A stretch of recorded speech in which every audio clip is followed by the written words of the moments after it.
सर्वसामान्यांच्या हक्काचा आवाज जागर जनस्थान। नाशिक जिल्ह्याच्या पालकमंत्री पदाचा तिढा अद्याप कायम असताना मंत्री गिरीश महाजन यांचा धुळ्यातील एका कार्यक्रमात आपणच नाशिक जिल्ह्याचा पालकमंत्री होणार असल्याचा दावा केलाय। मंत्री गिरीश महाजन यांनी नाशिकचा पालकमंत्री आपण होणार असल्याचा दावा केल्याने राजकीय वर्तुळात सर्वांच्याच भुवया उंचवल्या। पालकमंत्री पदावरून सुरू असलेल्या महायुतीतील वाद खरंच मिटला आहे का?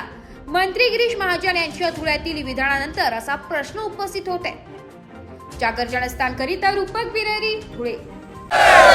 हाथी घोड़ा पालकी जय कन्हैया लाल की, हाथी घोड़ा पालकी जय कन्हैया लाल की, भारत माता की जय, छत्रपति श्री राम जय श्री राम, जय जय श्री राम जय श्री राम। जन्माष्टमीच्या आपल्या सर्वांना मनापासून या ठिकाणी शुभेच्छा देतो।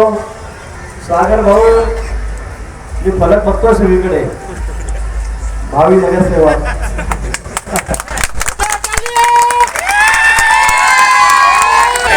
लोकप्रिय असं नेतृत्व, तरुणाचं प्रेरणास्थान सागर भाऊंच्या यांनी, आणि त्यानिमित्त आपण सगळे या ठिकाणी एकत्रित झालेला आहात।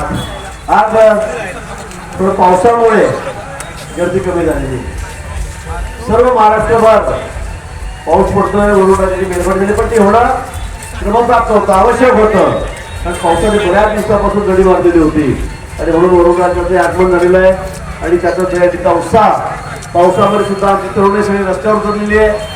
संपूर्ण राज्यभर देशभर दहीहंडीचा कार्यक्रम, गोपाळकाराचा कार्यक्रम या ठिकाणी चाललेला आहे आणि त्यातच आपलीही दहीहंडी, सागरभाऊची दहीहंडी।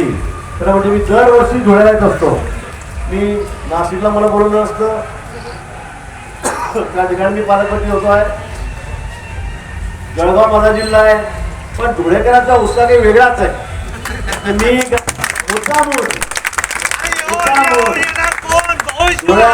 मुद्दामून धुळ्याची दहीहंडी बघायला, तिथली मजा लुटायला या ठिकाणी मुद्दामून येतो की इथला जोश, इथली सगळी तरुणाई ही काही वेगळीच आहे आणि म्हणून या निमित्ताने पुन्हा आपल्याला मनापासून खूप खूप शुभेच्छा देतो। सागर भाऊ आपल्याला खूप शुभेच्छा देतो।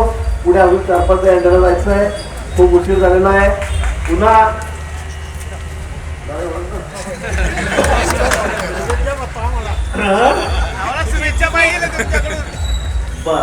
आता आज राजकारणावर बोलायचं नाही आपण, शुभेच्छा मला आपल्याला या ठिकाणी देतो आणि पुढच्या प्रवासाला देतो। धन्यवाद, जय हिंद।